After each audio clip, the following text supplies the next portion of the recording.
voluntad de Jesús estaba más allá de ellos. Este era su momento de abandonar la misión.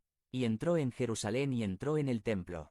Y mirando todo a su alrededor, como ya era tarde, salió con los 12 a Betania. Marcos 11:11. Es interesante que cuando Jesús fue a limpiar el templo al día siguiente, expulsó a los que compraban y vendían en los atrios del templo. Volcó las mesas de los cambistas. Los únicos que gritaban hosana eran los niños. Los adultos aparentemente se dieron por vencidos después de la decepción de la noche anterior. Escrito está, dijo, mi casa será llamada casa de oración, pero ustedes la han convertido en cueva de ladrones. 14 Se le acercaron en el templo ciegos y cojos y los sanó. 15 Pero cuando los jefes de los sacerdotes y los maestros de la ley vieron que hacía cosas maravillosas y que los niños gritaban en el templo, hosana al hijo de David, se indignaron. 16 ¿Oyes lo que esos están diciendo? Protestaron. Conviértete en miembro del canal y sé un instrumento de la palabra de Dios. No dejes pasar esta oportunidad de impactar vidas. Haz clic en el enlace de la descripción ahora y ayúdanos a difundir la palabra de Dios. El ser y hacer de los ancianos.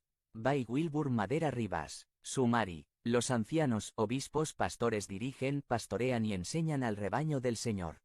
Nuestra serie de sermones de este mes se llama Los oficiales de la Iglesia.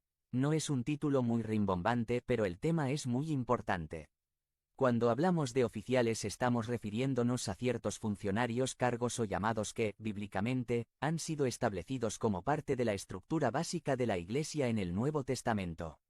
Es decir, que estos oficios, cargos o funcionarios son una parte estructural del aspecto institucional de la Iglesia establecida desde la época apostólica y que perdura hasta nuestros días. La semana pasada dejábamos en claro la importancia de esa estructura de autoridad que el Señor estableció desde el principio. Cristo mismo estableció apóstoles, profetas, evangelistas y pastores maestros, según veíamos en Efesios 4. Y como vimos, los 3 primeros oficios tuvieron un carácter temporal, pues correspondieron a la etapa fundacional de la Iglesia y no continuaron más allá de la época apostólica, pero el oficio de pastor maestro sí continuó siendo parte estructural de la organización de la Iglesia hasta nuestros días.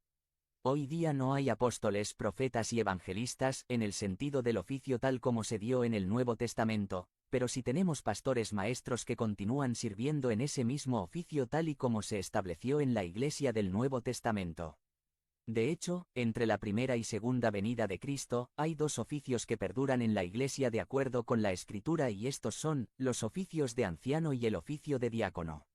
El Nuevo Testamento da testimonio de que a medida que la Iglesia se extendía por el mundo, estos 2 oficios eran los que continuaron en la estructura de organización en las iglesias locales.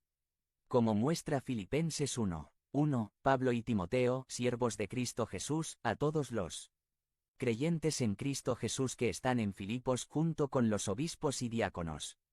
Como vemos, Cristo mismo no dejó a su iglesia para que se dirigiera sola, sino se encargó de establecer estructuras de autoridad para que su cuerpo llevara una dirección clara y de acuerdo con su voluntad. Por eso, los oficiales de la iglesia son una estructura importante y también necesaria dentro de la iglesia. Como veremos, los oficiales de la iglesia tienen la gran tarea de dirigir y guiar a la iglesia.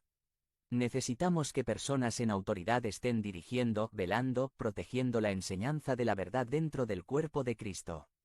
Hoy nos estaremos centrando en el oficio que en Efesios 4 se menciona como pastor maestro.